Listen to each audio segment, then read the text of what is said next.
Boa tarde a todos e a todas. Boa tarde a todos e a todas. Temos alguma pessoa com deficiência visual presente? Levante a mão.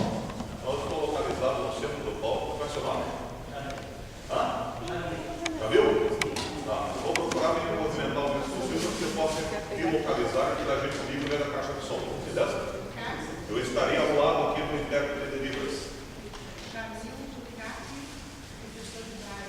Professor de Braille, satisfação tê-lo aqui. Gente, é um prazer enorme poder estar aqui, até porque isso aqui para nós, para mim, para o Cascais em especial, é um esforço de pelo menos uns 7 anos, tá? Desde que nós começamos a nossa primeira intervenção, eu vou até mostrar para vocês na palestra, quando na porta do Instituto de Engenharia tinha um degrau, tá? E isso foi em 2006, que foi a nossa primeira intervenção, ainda na época do presidente o Mel, que era o presidente na época, o nome dele era Cláudio Mel, tá? Luiz Cláudio Mel era o presidente, e foi a primeira pessoa que enxergou realmente, quer dizer, enxergou não, nós praticamente pulando o pescoço dele, porque aqui toda sexta-feira, inclusive, boa satisfação, Leonardo, prazer mesmo. Está chegando aqui um grande amigo que é um exímio fotógrafo e um importante inventor. O Leonardo tem uma empresa de pesquisa e desenvolvimento de tecnologia. Eu encontrei ontem ele lá na FIEP, intimei-o a comparecer. Depois eu vou pedir durante a sessão de debates, Leonardo, se você puder dar uma pequena palhinha sobre o desenvolvimento daquele teu evento. Beleza? Diante, eu estou mostrando alguns vídeos que mostram a superação das pessoas com deficiência. Eu vou pedir para o nosso rapaz do som, o Marco, nos ajudar. Esse vídeo é bem longo. Marcos, se você puder interromper esse vídeo e passar um outro que aparece, a Eliana Zag. Para quem não conhece, eu mostro sempre esses vídeos, para a gente quebrar aquele paradigma do deficiente inválido. Tá? Esses são cenas da Reatec, onde aparece um senhor pintando com os pés. Antes disso já fez o desenho, né, com os pés. Esse é um grupo muito forte lá em São Paulo, até está se aproximando agora do Natal. Quem quiser colaborar com esse grupo, acesse o site, que é o Pintores de Pés e Bocas. Vocês podem colaborar. Esse é um outro rapaz que toca teclado e violão com os pés. Tá? Então vocês podem acessar o site www.Pintores Pés e Bocas e podem comprar os cartões e mandar para os seus amigos. E aí, por último, tem a Eliana Zag. Ela sofreu uma poliomielite muito severa, que comprometeu praticamente, inclusive até o sistema respiratório. Você pode ver que ela tem uma sonda de respiração, né? Ou ela anda sempre numa maca embaixo é praticamente um pulmão mecânico, e olha o tamanho dos quadros que ela consegue pintar apenas com a boca. Ela só pede que a pessoa pingue os pingos de tinta ali na paleta, ela mesma faz a mistura e pinta os quadros com a boca. E ela pinta, esse está pintando um quadrinho pequeno, mas ela pinta quadros de 1,5 m por metro, que a pessoa vai virando o quadro e ela vai pintando e não perde a perspectiva, não perde a noção da forma. É uma coisa impressionante. Alguém aqui já tentou pintar um quadro de ponta cabeça? Bem, já para muitos aqui é impossível pintar um quadro normal, né? Agora imagine pintar um quadro de ponta cabeça. Tá? Então esse aqui é um vídeo que eu mostro o tamanho do quadro no fundo. Um quadro de 1 m por 1,20 m, mais ou menos, com uma riqueza de detalhes fantástica. Isso aí tudo é transformado depois em cartões postais e eles são vendidos para sustentar. Vocês sabem, gente, isso é uma coisa que eu venho alertando muitas pessoas. Esse é um vídeo engraçado aí que aparece num filme esqueci o nome desse ator aí. Às vezes a gente tem que ter um certo controle sobre os nossos impulsos, né? Ele vê um cara parando na vaga de pessoas com deficiência, sai correndo no carro, começa a demolir o carro, jogar lixo em cima e de repente aparece o verdadeiro proprietário do carro lá, né? Nesse momento ele está urinando no tanque de gasolina do carro. Então a gente tem que ter um certo controle também sobre as nossas emoções quando a gente vê alguma atitude dessa, procurar pensar antes de... Agora parece o cadeirante. Acho que você pode interromper aí agora, Marcos, porque os outros vídeos são muito longos, não vai dar tempo de terminar a minha palestra. Mas é importante a gente mostrar esses vídeos no sentido de realmente consolidar, até um termo que infelizmente até hoje é usado, né? Aposentadoria por invalidez. Eu acho isso uma sacanagem sem tamanho. Tá? Porque eu não consigo chamar a Eliana Zag de inválida. Eu não consigo chamar o Stephen Hawking inválido. Tá? Ele está lá numa uma cadeira de rodas, mexendo apenas os olhos, e cálculos mentais, ele chegou à conclusão que tem mais um planeta no sistema solar. Então, como é que eu vou chamar uma pessoa dessa de quadra? A minha história com a questão da acessibilidade começou em 82, quando eu sofri um acidente de moto muito sério, cursando o terceiro ano de faculdade de arquitetura na PUC, eu indo para a PUC, sábado de manhã, em um carro em alta velocidade, cruzando a Visconde Guarapava, me atirou dentro da guedrola. Foram 45 fraturas na perna esquerda, mais 5 costelas, escápula. Eu só não quebrei a coluna e a cabeça. O resto eu tenho algumas fraturas no corpo. Isso tudo me custou 6 anos de tratamento. Foram 6 dias direto na cama no hospital, cheio de tubo e cabo de aço para todo lado, e mais 6 anos de tratamento. Porque como eu tive perda de massa óssea, a fratura consolidada, tive que fazer várias cirurgias de enxerto, então foram um total de 18 cirurgias. Então eu comi literalmente um pouco de algo, amassou, assou, passou manteiga e me preparou. Tá? Foi complicado. Mas o que me fez entrar de cabeça nessa questão, como a maioria das pessoas que eu tentei envolvida nessa causa, né, foi na questão do coração. Tá? Se você chega numa causa pela dor ou pelo amor, né? Eu primeiro na dor, eu não entendi muito bem a lição. Né? Aí Deus tenho muito fé em Deus, porque eu recuperei essa perna aqui com muita fé. Eu cheguei a ter gangrena nessa perna. Tá? Foi realmente uma intervenção divina, que essa perna ainda continua aqui comigo. E Deus tocou na vida do meu filho quando ele tinha 9 anos, em 1999. Do nada, e eu sempre testemunho isso, porque às vezes uma unha encravada dentro do lugar muito a sério pode dar evoluir para alguma coisa muito mais complicada. O Rafael chegou em casa com o olho inchado, o segundo dia começou a mancar, porque o segundo dia não caminhava. Eu, de repente, me vi frequentando todos os hospitais da cidade, carregando o no colo, porque muitos deles, até hoje, inclusive, não têm acesso. O Hospital de Clínicas é um exemplo. Tenta chegar de cadeira de rodas no Hospital de Clínicas para General Carneiro. Você vai ter que ir no meio da rua. Já começa lá na esquina, com a Minas de Barros, que não tem que ir rebaixado. E depois vem para a calçada de Petit Pavé. Quem esteve de manhã viu o Alexandre Estange falando sobre a questão do Petit Pavé. Até capei agora durante o almoço um exemplo para vocês verem o grau de perigo de algo assim disponível na rua. Isso é uma verdadeira machadinha, gente. Isso é uma verdadeira arma. Imagine isso aqui batendo na cabeça da gente. Para vocês terem uma ideia, o Coronel Guadalupe me relatou o caso de perfuração do capacete da polícia com isso aqui. O capacete da polícia resiste a uma bola de 38, não resiste isso aqui. Tá? Então é muito complicado esse negócio. Tá? Então nós temos que lutar. Eu fui arquiteto, até o Garcia, eu trabalho junto no Guarniço, eu também fui para a Fundação Cultural do Coletivo. Durante um ano eu tenho cuidado do patrimônio cultural coletivo. Mas eu não posso admitir uma arma nesse grau de periculosidade exposto à mercê dos vândalos, dos bandidos na rua. Tá? Eu até vou passar depois entre vocês, podem reparar que uma das faces é extremamente polida. Ela é extremamente lisa, escorregadia, principalmente quando molhada. Eu não sei como é que algumas mulheres têm coragem de andar de salto nessa cidade. Eu, com a planta inteira do pé no chão, já levei alguns tombos nisso aqui. E tem um caso de morte com isso aqui. Se puder passar para o pessoal ver o grau do perigo. Então, eu indo para o hospital de clínicas, deixei meu carro perto da reitoria, busquei uma cadeira de rodas e achei que eu conseguiria chegar no hospital de cadeira de rodas com o Rafael. Eu consegui. E largar a cadeira de rodas no meio da rua e ingressar no hospital carregando no colo. Graças a Deus, depois de um mês e meio internado no Pequeno Príncipe, quando a doutora Dulce, não sei se ela ainda está lá, me falou que eu não tinha mais o que fazer com o Rafael, ele estava com uma infecção severíssima no saco ilíaco, é uma infecção no saco ilíaco, a junta do osso, saco com a bacia. E era um buraco crescendo no osso. E ela me mostrou que a radiografia, Ricardo, já está quase chegando na face do osso. E se ele romper, vai virar uma septicemia, então nós vamos fazer uma intervenção cirúrgica de curetagem e para fazer uma biópsia para ver o que está lá dentro, se é um vírus ou uma bactéria. Nesse momento, eu caí de joelho do lado do Rafael e intercedi a Deus para que ele não levasse ao fim de jeito nenhum, que eu não ia ter sustentação para aguentar essa bancada. Pasmem, gente, quem quiser acreditar, acredite. Eu sou evangélico de crescimento. Depois, bem depois, pelo menos em 99, mas ele foi em 82. Tá?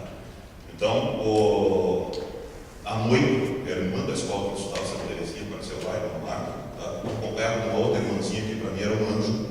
Era uma irmãzinha bem idosa, com os olhinhos azuis e brilhantes. E fizemos juntos uma oração com o Rafael. Tá? Eu grudava na mãozinha dele e a irmã do lado de pé fazendo oração. Eu me encharquei do suor de todo o calor que eu sentia naquela oração. A irmã se despediu, deu uma risadinha para mim, me perguntou se sentiu a presença de Deus, né? Pingando o suor. Aí eu falei, olha, irmã, Deus é que ele senti sim. Tá? Muito calor, uma sensação muito incrível. Não só eu, a minha filha que estava junto também sentiu isso. Então existe o poder da fé. o poder da cura. Acredite nisso. Acredite que existe. Eu tenho uma radiografia disso. Porque no dia seguinte, o Rafael amanheceu sentado no campo. No dia a irmã da médica, a doutora Lúcia, levou ele para a radiografia e voltou com outra radiografia, que aquele buraco preto estava branco, que é criado um calo ósseo. Ela não soube explicar cientificamente o que aconteceu.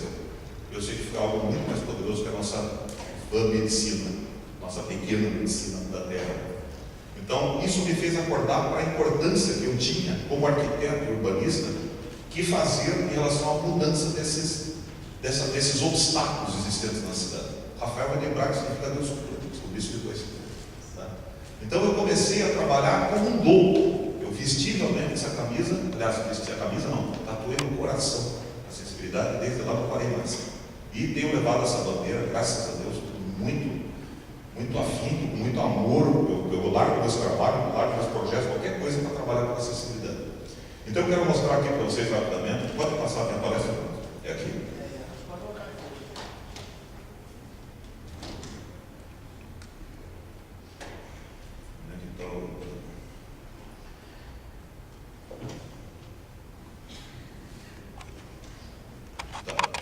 E para passar, no manual?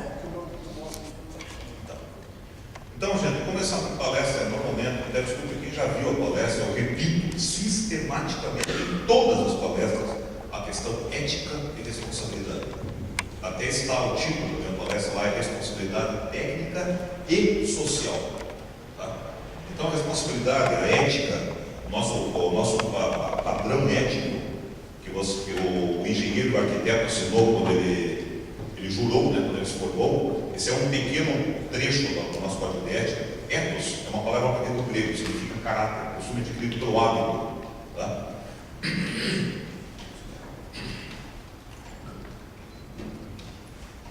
E são deveres do profissional. O exercício da profissão, eu vou ficar constante aqui, porque senão eu vou ter que ficar me movimentando muito. Primeiro, oferecer o seu saber para o bem da humanidade. Então, o que eu estou fazendo hoje aqui é uma obrigação ética. Se eu adquirir conhecimento na minha própria vivência, na vivência que eu tive com meu filho, eu tenho obrigação de passar isso aqui. Harmonizar os meus interesses pessoais aos coletivos. Isso é uma coisa que pouco arquiteto pratica nas suas obras. Nós temos grandes ícones internacionais de arquitetura do Brasil, um deles falecido recentemente, você não consegue entrar na obra dele. Nós temos vários representantes no Congresso Nacional que usam cadeira de rodas, bengalas, andadores, que não conseguem acessar o parlatório, porque o parlatório oculto, como chamam, eu acesso apenas por escada. Esse foi um dos primeiros cuidados que nós tomamos aqui nesse evento, foi que esse espaço aqui fosse acessível até para uma cadeirante. E principalmente, contribuir para a preservação da incolumidade pública. Quando eu estou denunciando um pavimento desse, escorregadio, perigoso, eu estou zelando pela integridade física das pessoas. Alertar sobre os riscos, vejam bastante atenção essa frase, alertar sobre os riscos e responsabilidades relativas às prescrições técnicas e as consequências presumíveis de sua inobservância. Gente, no português mais palatável, se eu, como arquiteto, preconizo no meu projeto, prescrevo lá uma prescrição técnica, porcelanato polido, e alguém, isso eu estava discutindo agora com o capitão Stanley, que inclusive é advogado, né, depois do almoço, mas ele me confirmou, não, Ricardo, você está coberto de razão. Assim como o juiz federal, o doutor Roberto Vanderlei Nogueira, lá de Pernambuco, que esteve conosco no Seminário Internacional de Acessibilidade, também nos confirmou, você está coberto de razão. Se eu, como arquiteto, preconizo um piso de petit pavê, ou um piso de porcelanato polido, e alguém escorrega nesse piso, e se machuca, ou pior, morre, eu posso ser responsabilizado por um crime de dolo eventual. O que é o dolo eventual? Eu não quero praticar o crime, mas estou ciente da responsabilidade que eu tenho em que alguém escorregue ali, se machuque e caia. Eu vou mostrar aqui uma cena bastante forte, que foi uma das responsáveis. É impressionante que o Brasil é um país de mártires, né? Nós temos um processo de martirização para tudo dar resultado. Para o Borges, muitos de vocês conhecem, né? Foi vereador em 2 mandatos coletivo. Desde o primeiro mandato, ele injuriado também, porque ele não conseguia dar uma volta na casa, que ele morava no hotel, o pai que já era cadeirante por causa do AVC, ele injuriado prometeu no leito de morte do pai, eu vou lutar para melhorar essas calçadas. Demorou 4 anos o projeto de lei dele na Câmara para ser aprovado, só foi aprovado depois que morreu uma pessoa, um piso irregular. Aí ele chegou no parlatório da Câmara e gritou para todos os seus pares: assassinos! Todos aqui que não me ajudaram a aprovar essa lei. Talvez se o Miguel tivesse vivo ainda, se essa lei já tivesse sido aprovada anteriormente. A calçada, gente, é o nosso primeiro obstáculo. Alguém aqui não pisou numa calçada hoje? Levanta a mão. Não tem como. Por melhor que seja o teu carro, por melhor que seja o transporte coletivo, por melhor que seja tudo, você não consegue escapar de andar numa calçada. Por melhor que seja a edificação totalmente acessível, você precisa de uma calçada para chegar lá nessa edificação. Então, calçada, segundo a Aurélio, é um caminho um pouco elevado que ladeia as ruas e se destina ao trânsito de pedestres.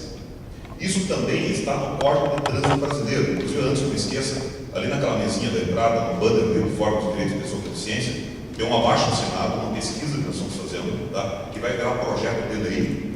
Se vocês concordarem com o que está escrito ali, vocês assinem, coloquem no documento. Isso nós estamos coletando assinaturas que nós vamos encaminhar à Câmara de Vereadores do Partido, Jorge Bernardi, Estica, o próprio Salamone, 90% dos vereadores lá estão nos apoiando nessa iniciativa. Nós queremos transformar em projeto de lei que tire a responsabilidade do proprietário do imóvel, fazer algo que faz parte da via pública, de acordo com o Código de Trânsito Brasileiro. Está lá preconizado no Código de Trânsito Brasileiro, calçado parte da via. Até ontem o Orlando até levantou uma questão, né? Então, se eu fizer minha calçada, isso me dá direito de cobrar pedágio para quem for passar na calçada. Né? Então, a calçada é a responsabilidade de um órgão público de desenvolver. Não estou dizendo que a prefeitura vai pagar por isso, é porque a prefeitura está quebrada, o Fabio, o Estado, você, o frente inteiro da situação que está passando. Mas, gente, vocês estiveram hoje de manhã aqui, eles viram? Nós temos 85 milhões lá no FINEP para desenvolvimento de projetos voltados à questão da acessibilidade, inclusive. Dinheiro nós temos recursos, faltam o quê? Projetos.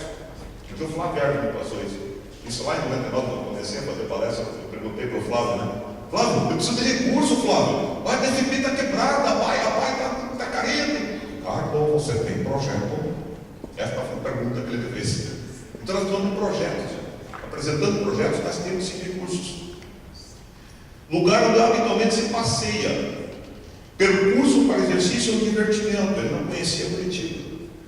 Eu até brinco quando eu vou para fora de Curitiba fazer palestra, né, que Curitiba ele tem uma fama de um cara capisbaixo, sisudo. Não é. É que você não consegue andar em Curitiba olhando para a lateral e para cima. Você não aguenta uma quadra. Daqui até o restaurante, nós quantos buracos nós encontramos no Brasil? Tá? Daqui, andando 2 quadras, foi uma dúzia, 20 buracos no Curitiba dele. Não tem como você andar assim olhando para baixo. Lixeira, obstáculos. Alguém ficou sabendo desse tombo da nossa querida atriz Beatriz Segal? É uma foto que está aparecendo. Como é que eu não esqueci? Já viu? Não? Já viu, né? Já viu? É uma foto da atriz Beatriz Segal, com o olho dela, um verdadeiro hematoma, tá? Totalmente fechado. E tem uma manchete: tombo de Beatriz Segal chama atenção para falhas em calçados na zona sul do Rio de Janeiro. Moradores reclamam da máxima conservação das pedras portuguesas. Então, você vê que não é uma particularidade de Curitiba. Isso é nacional, gente. Eu já fiz palestra no Brasil inteiro. Você vai em Fortaleza, é a mesma coisa. Você vai em Cuiabá, é a mesma coisa. Por onde você andar, é a mesma coisa. Em Londrina, houve um caso aqui, que é Londrina, não. Sobre aquele caso daquela senhora que se espatifou no calçadão de Londrina, ela rompeu todos os ligamentos de ombros e joelhos, que foi o que provocou o Ministério Público local, se não me engano, a exigir que a prefeitura trocasse aquele revestimento para um piso antiderrapante. Por que nós aqui não vamos conseguir fazer a mesma coisa com o Curitiba? Claro que vamos. Basta a gente ter união. Basta todos nós nos unirmos em torno dessa causa. Aí tem uma outra manchete que essa eu não gostei muito. Após a ligação do prefeito, Beatriz Segal desiste de processar o município. Tá? A atriz tropeçou em calçada esburacada quando chegava para assistir um espetáculo na casa da Gávea. Eu acho que ela devia ter levado adiante essa intenção de processar a prefeitura, porque ela quase faleceu com isso. Caramba, esqueci de desenvolver o telefone. Estatística de idosos no Brasil. Posso desligar ali? Você segura aqui, professor? Só aperta o botãozinho vermelho ali, fica apertando o vermelhinho até ele desligar. Estatística dos idosos no Brasil, gente. A questão da acessibilidade é bom deixar bem claro, até para os mais jovens que estão presentes. Tá? Todos que tiverem sorte ficarão idosos. E todos que ficarem idosos terão problemas de mobilidade, de audição, de visão. O meu pai era um touro até os 87 anos. Morava no Alcide Munhoz, ia a pé até o Carrefour e voltava carregando compras. Aos 88, teve um AVC isquêmico e virou nada. Não conseguia sair da sala de casa. Um ano depois faleceu de... Ele não se entregou. Ele não queria mais aceitar nenhum tipo de tratamento. Ele sempre foi uma pessoa que teve muita atividade. Quando ele se viu de repente banido de toda aquela liberdade que ele tinha, de toda aquela mobilidade que ele tinha, ele se desgostou de uma tal forma, se amofinhou de tal forma que ninguém conseguiu tirar ele daquele estado depressivo e em menos de um ano veio a falecer. Então, gente, eu quero que vocês saibam que quem tiver sorte vai precisar de acessibilidade. Em 91 nós éramos 7,3% de idosos. A estatística é para 2030, 18,7%, quase um quinto da população com mais de 65 anos, mais de 60 anos. Tá? A piada até hoje foi falado sobre isso de manhã, né? O estatuto da pessoa, do idoso, ele preconiza uma reserva de 3% das unidades habitacionais com total acessibilidade. Os outros 97% vão morrer, é isso? Por que só 3%? No mínimo, né? Gente, tem que ser 100%. O desenho tem que ser universal para todos. Eu, quando estou fazendo os meus projetos, eu presto muita consultoria para várias construtoras. Recentemente, até para o Eurico Borges, vocês, que é dono da Conceito de Moradia, ele me submeteu a apreciação um projeto para a minha casa, minha vida, com 14 blocos de 16 unidades cada um. Eu fiz um estudo para ele e provei que ele ia economizar fazendo acessibilidade. Eu retirei todas as portas de 60 e substituímos por porta de 80 em todos os banheiros. Tá? Com isso, nós economizamos 2 carretas de bloco, porque o cachimbo de 60 e 80 é o mesmo preço. Com isso, economizei azulejo, economizei mão de obra. Tá? Os blocos que tinham ligação entre si com rampas de 8%, corrimãos dos dois lados, que a rampa de 8% ela só se justifica quando você não tem um espaço para desenvolver um caminho de até 5%. Acima de 5% você precisa colocar corrimão dos dois lados. Eu só fazendo um caminho entre os blocos, economizei R$200 mil em corrimãos.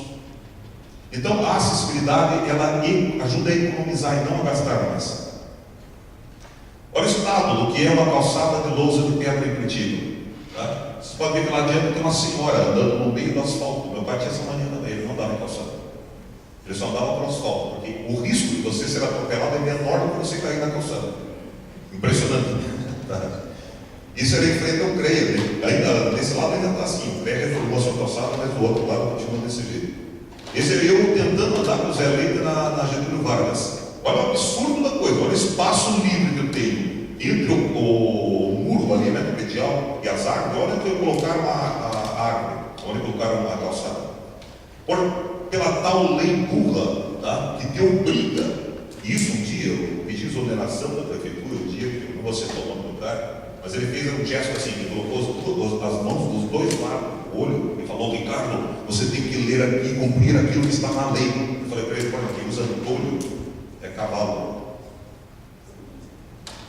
E por incrível que pareça, faz anos que nós apontamos esse problema numa descida da Getúlio Vargas, lá uma tremenda rampa. E está assim até hoje. Tem administrador regional, tem PUC, Secretaria de Obras. Para que serve isso tudo aí, gente? Tem alguma utilidade essa estrutura municipal? O Cascais é vizinho, por isso que está falando, ele mora 2 quadras dessa região aí.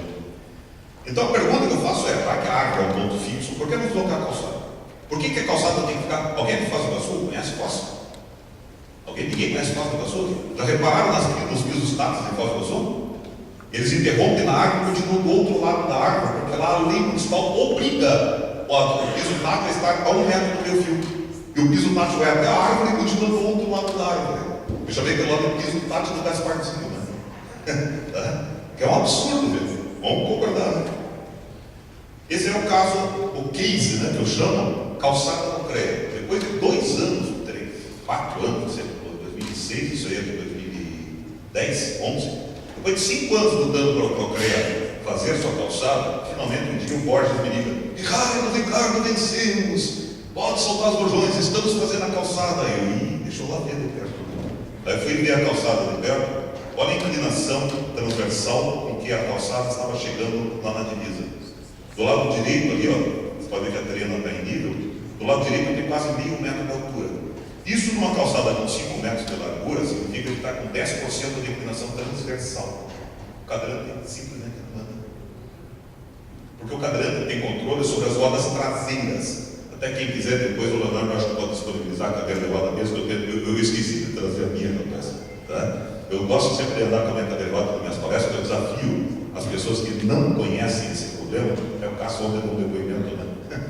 Tá? Só você sentindo na tua própria pele, você imaginar. Você não consegue ir em linha reta porque a gravidade puxa a rodinha da frente na direção da rua. Qual é a solução para isso? Simples, gente. Esse é o projeto que eu fiz lá para a calçada. Eu já tinha ali um programa de árvores. Estão vendo árvores? Não, parece setinha. Estão vendo árvores? Então eu peguei a árvore. O que eu faço? A grama eu posso estar com ela inclinada. Tá? Então eu isolei a lateral próxima ao muro em grama, a calçada em nível e depois até o meu fim de novo em grama. Porque eu resolvi o problema da seção transversal da calçada. A calçada ficou em nível. Só que infelizmente tem aquele velho problema. Essa é uma foto que eu tirei ontem no Google, né? Olha ali o carro que está estacionado. Bem em cima da minha baixada. Bem-vindo, Nogueira. Chegou aí o nosso presidente do CDI, um dos dinossauros da acessibilidade do Brasil. Então, vocês vejam, faltou o que ali? Responsabilidade, faltou consciência, faltou caráter, faltou ética. E esse cara, sabe o que ele pagou o carro aí? Para ele rezar, para ele ter uma comunhão com Deus. Olha a hipocrisia do ato do cara, né? No mínimo ele foi pedir um bem material, porque ele não está nem aí com o próximo.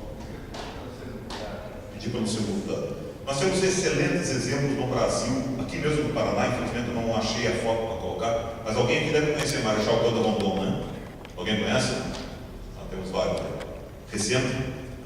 Tá. Então você lembra que o Marechal Cândido Rondon tem um perfil que é parecido com esse de Blumenau, onde tem 2 metros de calçada, 1,5 metro de ciclovia sentido único e depois 1 metro de área de serviço.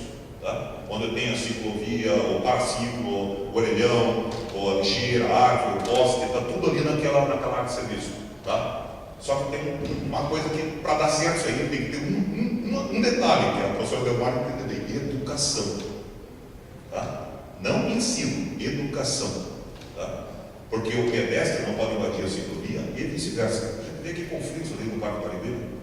O ciclista quase atropelando o pedestre correndo por cima do ciclista. Tá? Porque tem educação, para não respeitar o seu espaço. Blumenau tem essa característica. Se você pisar na rua, inclusive estranhamente, os caras param, o carro para. É esquisito até, né? Você bota o pé na rua, o carro para.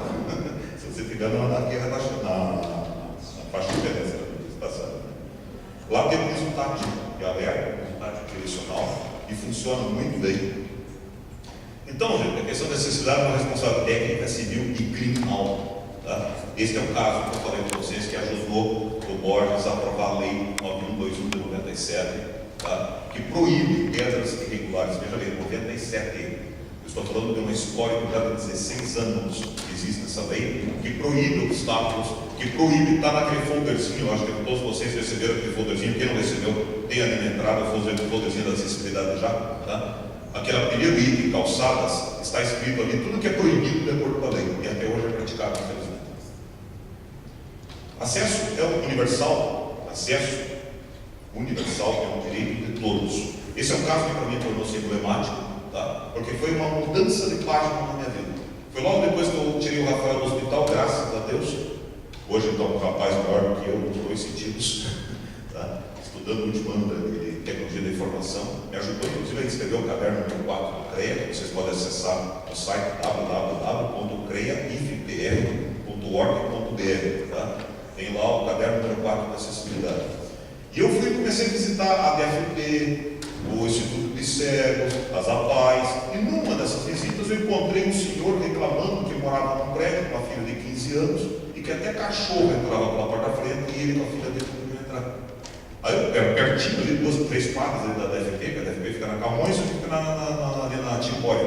Eu fui com ele até lá e falei: mas Antônio, aqui está tão fácil. Olha o jardim que tem aqui na frente do teu prédio. Basta fazer um caminho nesse jardim. Deus o livre, Ricardo. Se você tocar nesse jardim, a tira de como fígado.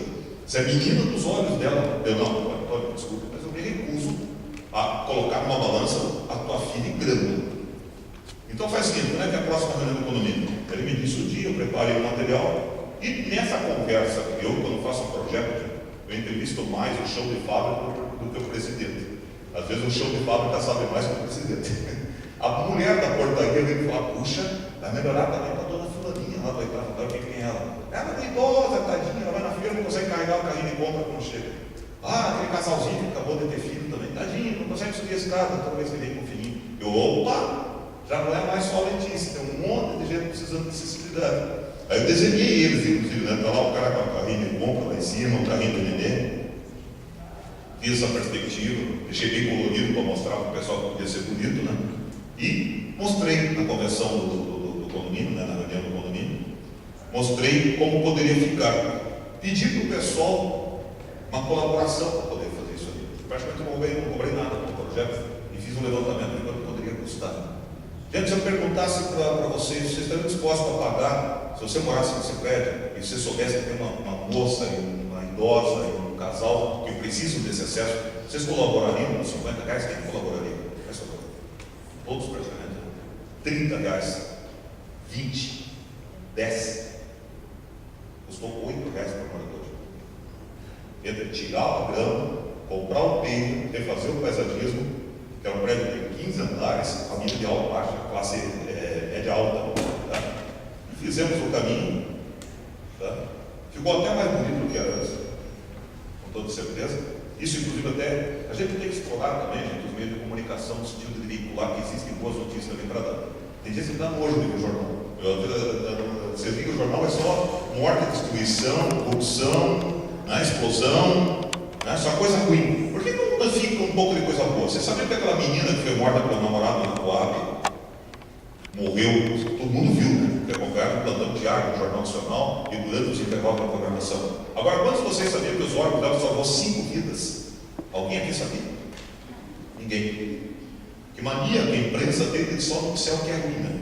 Mas graças a Deus tem bons amigos. Aqui é uma reportagem dos irmãos Faxina e do Glaucio da Confraria da Notícia. Então eles me ajudaram a divulgar e depois dessa matéria eu pude ver muitos prédios fazendo a mesma coisa. Ah, você ajuda a minha miopia agora. Sabe quanto eu vou ler alguma coisa nessa distância aqui? Então esse é um dos dias mais felizes da minha vida, foi quando a Letícia conseguiu chegar sozinha no prédio, lá atrás com o seu Antônio, olhando. 15 minutos que bom. Locais de hospedagem. Até em homenagem, que a semana, daqui a 3 semanas, cadê a Giovana? Vai ser aonde mesmo, Giovana? Onde vai ser o encontro lá do Sebrae, né? No Sebrae, né? No dia 12 de novembro no Sebrae, nós vamos ter um encontro sobre a indústria hoteleira, tá? Gente, nós estamos às vésperas, às barbas, de um grande evento mundial que é a Copa, ano que vem, tá? E estamos também às vésperas, menos de 3 anos, para um grande evento mundial também, que é as Olimpíadas e Paralimpíadas. Tá? Vocês conseguem imaginar a quantidade de pessoas que vão vir do mundo inteiro com dificuldade de mobilidade? Nós tivemos há 3 semanas atrás, em Foz do Iguaçu, fazendo um evento seminário internacional de acessibilidade. Nós estávamos em 15 cadeirantes, não conseguimos acomodação para 15 cadeirantes em Foz do Iguaçu. Hotel Rafael Palace, que fica no centro, com 204 quartos, só tinha um estado ocupado. Uma porta de seguro dentro do banheiro. Olha o absurdo da coisa. Então, algumas situações simples de serem resolvidas. Esse é um hotel que fica ali no sistema. A solução para acessar esse prédio está bem claro qual é a solução. Simplesmente fazer um acesso lateral, tirar aquela tampa de concreto que está ali por baixo e fazer o acesso por ali. Resolveu? Eu também não ouço, aí eu não sei o que. Aqui é o acesso do outro hotel, ali no Rio Branco. Olha a quantidade de obstáculos que a gente consegue. Esquenta a cabeça, assim mesmo. Aquela planta, inclusive, tem espinhos. Agora imagina, a Terezinha, que está fazendo a demonstração, o Zeleika que está na porta, ela bateu a cara naquele espinho. Ela foi me mostrar, Ricardo, deixa eu te mostrar lá fora onde eu me filho. Ela está vendo esse espinho aqui no meu rosto? Deixa eu te mostrar onde eu me filho. Tá? Esse é um outro hotel também, na Barão do Rio Branco, de novo, mesma situação de obstáculos na calçada. Diante do cego, ele se fazia pelo alinhamento predial para poder se achar no espaço. O que eu propus aqui? Ó? Primeiro, retirar os vasos. E segundo, propor um revestimento em paver, bloco de concreto intercalado, trazendo da porta para o meu fio uma levíssima inclinação, menos de 2% de inclinação. Porque ali, se vocês lembrarem, a calçada, inclusive o asfalto, está mais alto que o elemento predial. Então é simplesmente nivelagem. É muito simples de fazer. Não precisa ser um especialista para chegar a essa conclusão. E aqui o lado interno. O lado interno tinha 3 degraus. Qual foi a solução que eu apresentei? Fazer uma rampinha lateral. Não foi feita a rampa lateral. Só que, infelizmente, o corrimão temos de um lado. O corrimão tem que ser dos 2 lados. Porque o corrimão que ajuda você a se puxar, você subir e descer o vão. Tá? Só que o degrau continua na porta. Até hoje não mexeu no degrau. Até ontem, eu passei lá para tirar essa foto. O gerente ficou todo incomodado, falou para mim: pois é, eu fico cobrando do seu fulano lá que ele faça isso. O gerente do hotel não aguenta mais ver o degrau dele. Já, várias vezes, inclusive, já pessoas cadeirantes desistiram de ficar no hotel por causa disso. Gente, isso é prejuízo. O cara está deixando o cliente dele do lado de fora da porta. Esse é um hotel também lá em Colombo. É um hotel que tinha um centro de eventos com placa e grama. Tá? Uma cadeirante. Esse é meu filho, inclusive, que está ali de pezinho, meu Rafael. Quando ele era menorzinho, tinha uns 11, 12 anos. Hoje ele está com 24 anos. Simplesmente rejuntar o intervalo da placa. Resolveu o problema. Esse é um hotel em Ponta Grossa. Cadê o corrimão? E outra, como é que o cadeirante vai subir uma via rebaixada que tem quase 5 centímetros de altura? Não tem como, gente. Você basta, pega aquele cadeirante de roda do Nogueira ali e tenta subir lá fora para pegar os 5 centímetros. Internamente também é uma rampa extremamente inclinada, que também é um obstáculo. O que você faz nesse caso? Alonga a rampa. Até agora viram alguma coisa excepcional em termos de custo? Altura de balcão, isso é normal. Como é que o Zé Leite vai fazer o check-in, o check-out dele ali? Naquela altura, como é que ele vai ver o documento que ele está assinando? Tá? Esse é um outro hotel também, com balcão alto. Qual é a solução? Baixa o balcão com 80 centímetros de altura. Ele fica universal para todos. Tá? Ou faz um intervalo, que nem esse hotel aqui em Guaratuba. Um pequeno intervalo. Aí tem um hotel aqui no centro também, que o cara estava mostrando lá, nós vamos fazer um levantamento, e o cara mostrando no telefone você podia fazer tudo. Operar o ar-condicionado, a luz, o som, a televisão. Mas não conseguia chegar na janela. Que nem a mulher falou, o que o deficiente vai querer fazer na janela? Aí esse é um estudo que eu fiz para uma unidade habitacional no lar de idosos de Piraquara, que era um antigo lar de leprosos, né, há 100 anos. Algumas intervenções simples de ser feitas em hotéis, como por exemplo ali em cima vocês estão vendo o banheiro normal, e o que você precisa fazer para transformá-lo no banheiro acessível? Simplesmente tirar uma parede e fazer um drywall, como nós fizemos aqui no Instituto de Engenharia, que eu já vou mostrar para vocês. Esse hotel ali no Cinco Jardim, que é um antigo hotel residencial que foi adaptado para o hotel. Esse é o nosso querido amigo falecido, já agora recentemente, Apolinário, que é um dos maiores militantes. O balde chuveiro tem que ter barra de apoio horizontais e verticais. Ele me perguntou: Ricardo, o que é um casting? Este banquinho preso na parede, por favor, não, gente. Melhor é um banco preso no chão, né, com rodinhas, apoiado diretamente no chão, do que você pôr o cara. Imagina o Apolinário sentando naquele banquinho na parede. Não ia aguentar de jeito nenhum. Botão de alarme de emergência. O próprio Apolinário ficou lá em Brasília, não sei se o Nogueira estava nessa vez, ele ficou no hotel lá preso. Caiu dentro da banheira e não tinha como chamar ninguém, ficou o dia inteiro dentro da banheira do hotel, porque não tinha um botãozinho de emergência. Piscinas é outro obstáculo severo. Então é simples, é uma clínica de reabilitação aquática que eu desenvolvi em equipamento muito simples. Isso ali é um elevador de caminhão, um macaco de caminhão, um macaco hidráulico. Tratamos acessos à praia, esse aqui é Guaratuba. Isso aqui já é joalheria internacional. Tá? E isso aqui é Fernando de Noronha. Fernando de Noronha já estão fazendo isso aqui. Então, várias atividades. O Rio de Janeiro está muito avançado, tem um programa lá chamado Praia para Todos. Tá?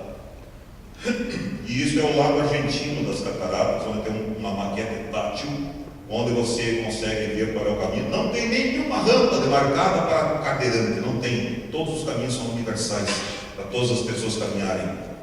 Daí eu veio hoje. O Mauro, o senhor sozinho nas cataratas. Então, qual é o nosso papel?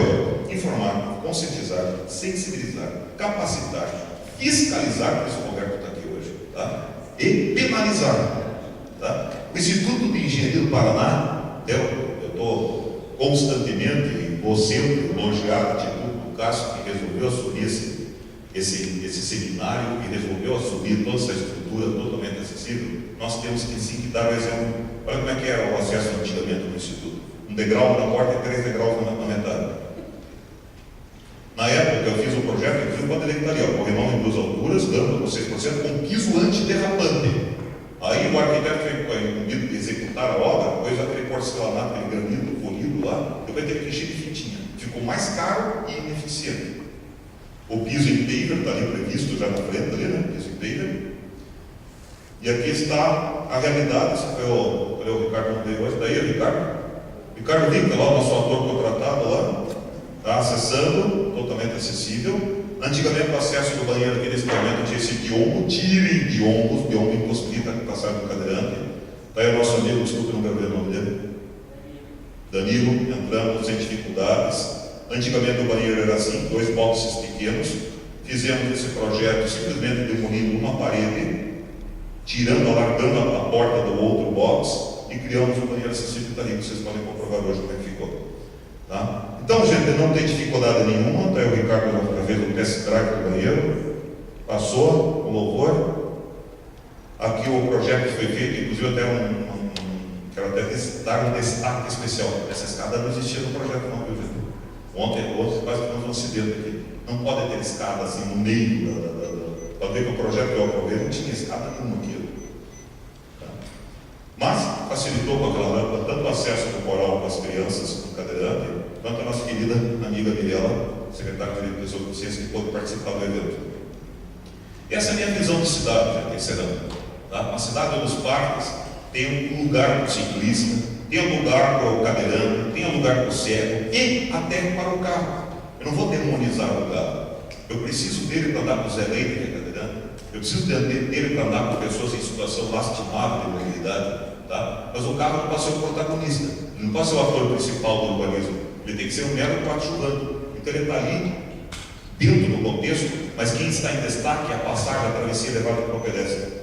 A mesma coisa essa ilustração que eu fiz para o caderno de segurança do município do Coronel Robson Mandaruki, onde eu mostro que existe, esse perfil que vocês estão vendo do lado direito da imagem, é exatamente o Canto Rondon. Tá? É uma calçada, uma ciclovia e uma faixa de serviço. Iluminação para pedestre, segurança, árvores de pequeno porte. E aqui você pode escolher qual é o futuro que você deseja. Essa também foi por uma cartilha cartilha do idoso que o Coronel Mandaruki fez, a segurança do idoso. Você pode escolher o lado direito ou o lado esquerdo dessa foto, dessa ilustração.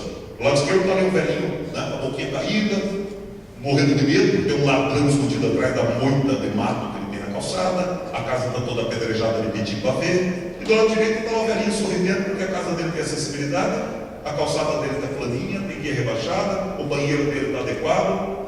Então, gente, escolha, prepare o seu futuro. Eu encerro com essas 2 frases que para mim tem um significado muito especial. Primeiro, por se tratar do nosso Pai Jesus Cristo, que graças a Deus me fez passar por o que me apertou, mas não me sufocou. Me fez passar pelo que eu passei para eu aprender. Às vezes a gente tem que aprender. Minha mãe falava, né, que para fazer o limão tem que espremer o limão, né, fazer uma limonada. Né? Às vezes para fazer um omelete tem que quebrar os ovos. Né? Então eu passei, o meu pão que o diabo amassou. Mas eu transformei esse pão numa belíssima torrada, tá? E hoje estou distribuindo para todo mundo. E a segunda do Chico Xavier, que para mim foi um exemplo também de vida. Assim como o Matheus falou, tá? A vida toda dele é o próximo, que embora ninguém possa voltar atrás e fazer um novo começo, qualquer um pode começar agora e fazer um novo fim. Gente, pessoal, eu quero novamente repetir ali na frente, da lá do Ricardo, o nosso abaixo assinado. Nós estamos fazendo um movimento em Curitiba inteira e, se Deus quiser, daqui a pouco no resto do Paraná, tá? Nós vamos, sim, transformar as calçadas em uma obrigação municipal de ser executada com corpo técnico adequado, com material adequado. E depois vão atrás dos recursos para ver de onde vai vir. Se vai vir de FINEP, de BRE, de BMS, de BID, de BIRD, tá? Recursos depois a gente vai atrás. Nós já aprendemos a lição com o Flávio Arnes. Precisamos de um bom projeto. Que Deus acompanhe todos vocês. Obrigado.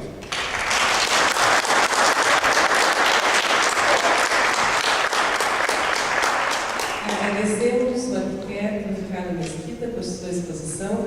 Convidamos para vir ao palco o Dr. Mário Luiz Ramidoff, promotor da 2ª Promotoria de Defesa dos Direitos da Pessoa Idosa, que explanará o papel do Ministério Público na promoção do direito à acessibilidade às pessoas portadoras de limitações e incapacitações.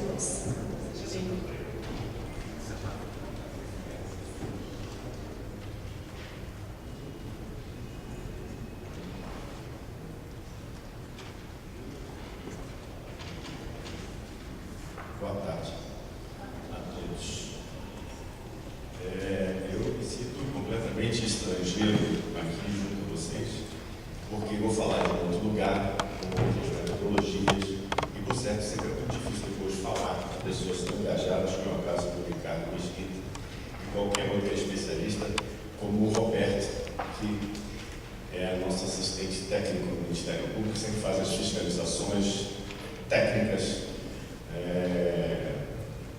que a promotoria solicita, porque o promotor de justiça não entende nada de acessibilidade. Por maior especialidade que se possa ter, por maior respeito que se possa ter, por exemplo, a pessoas que são marcos do Ministério Público do Estado do Paraná sobre questão de idoso, de pessoas portadoras de deficiência, nós, no jurídico, continuamos deficientes. O que o jurídico pode oferecer? Alguns esclarecimentos acerca de responsabilização. Por isso, muito do que foi falado aqui pelo Ricardo, eu posso fazer uma interpretação jurídica. Desde já agradecendo também ao meu querido intérprete de Libras. Por quê? Porque a ideia do Ministério Público não é punir. Acredito que a questão da acessibilidade, como qualquer questão de área social, é uma questão de responsabilidade de todos. Quando a gente indica um verdadeiro culpado ou as verdadeiras causas de um problema, nós estamos respondendo esse problema. A questão da acessibilidade, antes de tudo, é uma questão de cultura. E uma questão de cultura é uma questão de mobilização social. Nós temos que prestar informações acerca dos deveres e dos direitos à acessibilidade. Não existem culpados, somos todos responsáveis.